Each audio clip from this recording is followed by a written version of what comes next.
La foi ne fonctionne pas quand la communion est brisée. Dans nos études sur le sujet de la confession, nous avons découvert les deux premiers types, la confession des péchés des Juifs, et la confession du pécheur aujourd'hui.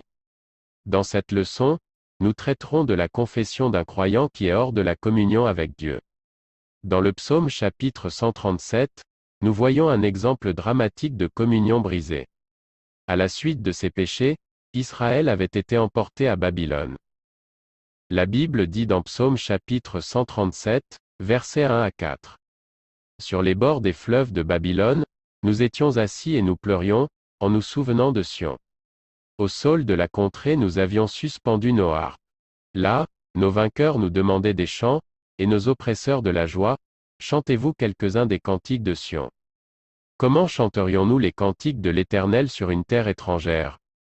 Dans ce passage des Écritures, Israël déplore sa captivité. Le peuple de Dieu se souvient de Sion, mais ils sont maintenant dans le chagrin, et leurs harpes sont accrochées au saule. Ils ne peuvent pas chanter la chanson du Seigneur dans un pays étranger. La foi ne peut pas chanter quand la communion est brisée. Nous perdons notre témoignage au moment où nous péchons. Le péché met toujours la lumière dehors. La Bible dit dans 1 Jean chapitre 1, versets 3 à 10. Ce que nous avons vu et entendu, nous vous l'annonçons, à vous aussi, afin que vous aussi vous soyez en communion avec nous. Or, notre communion est avec le Père et avec son Fils Jésus-Christ. Et nous écrivons ces choses, afin que notre joie soit parfaite.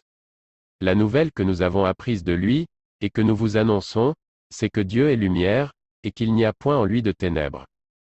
Si nous disons que nous sommes en communion avec lui, et que nous marchions dans les ténèbres, nous mentons, et nous ne pratiquons pas la vérité. Mais si nous marchons dans la lumière, comme il est lui-même dans la lumière, nous sommes mutuellement en communion, et le sang de Jésus son Fils nous purifie de tout péché. Si nous disons que nous n'avons pas de péché, nous nous séduisons nous-mêmes, et la vérité n'est point en nous.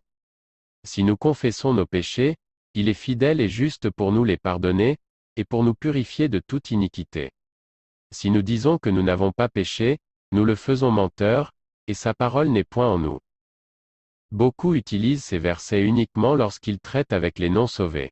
Cependant, ils ont été écrits aux croyants, et ils ne devraient être utilisés qu'en rapport avec les chrétiens qui sont hors de la communion avec Dieu à cause du péché dans leur vie. Notez que le mot « communion » est mentionné 4 fois dans ces versets. Ils ont été écrits aux croyants, pas aux pécheurs, d'abord comme un avertissement contre la communion brisée, et ensuite, montrer le chemin de la communion avec le Seigneur.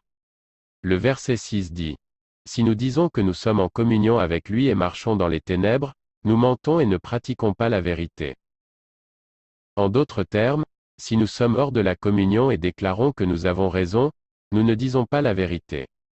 Mais il dit que si nous confessons nos péchés, il est fidèle et juste pour nous pardonner nos péchés, et pour nous purifier de toute iniquité. Un point que nous devrions clarifier ici est que si vous avez péché, vous le saurez. L'instant où vous faites ce qui est mal, quelque chose à l'intérieur de vous vous le dira. Votre esprit recréé vous permettra instantanément de savoir que vous avez commis un péché. Si vous faites une erreur, n'attendez pas.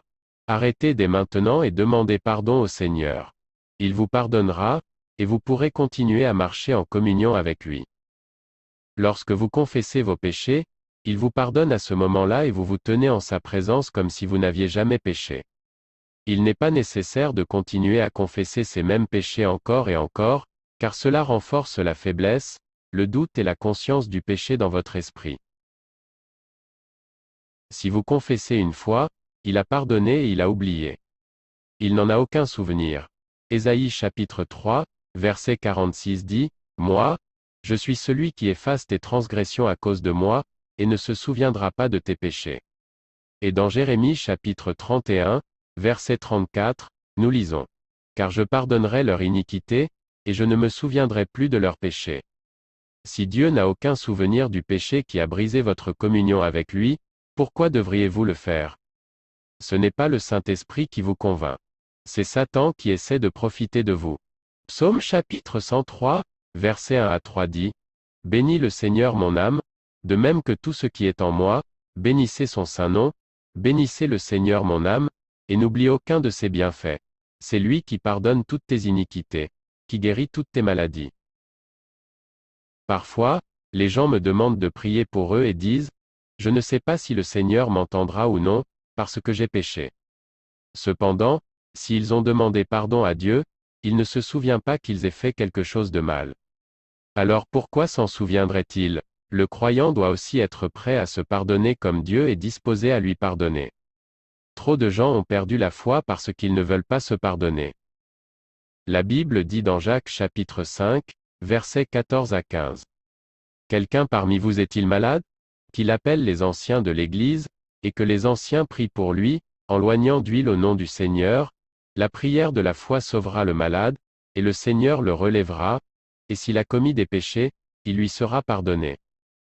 Ces versets sont souvent utilisés en relation avec la prière pour la guérison, et à juste titre. Mais n'oublions pas la dernière partie, et s'il a commis des péchés, ils lui seront pardonnés. Plusieurs fois, quand nous voyons quelqu'un malade et que nous savons être hors de la communion avec le Seigneur, nous pensons qu'il a mal agi, et que maintenant il récolte les résultats de ses mauvaises actions. Il est malade à cause de son péché. Parfois, une communion brisée causera la maladie, mais la parole de Dieu dit, s'il a commis des péchés, ils lui seront pardonnés. J'ai connu des gens qui pensaient qu'ils devaient s'allonger indéfiniment sur le lit de la maladie parce qu'ils avaient péché. Cependant, ce n'est pas nécessaire. L'Écriture dit, la prière de la foi sauvera les malades, et le Seigneur les relèvera, et s'ils ont commis des péchés, ils leur seront pardonnés. La Bible dit dans Hébreux chapitre 10, versets 1 à 4.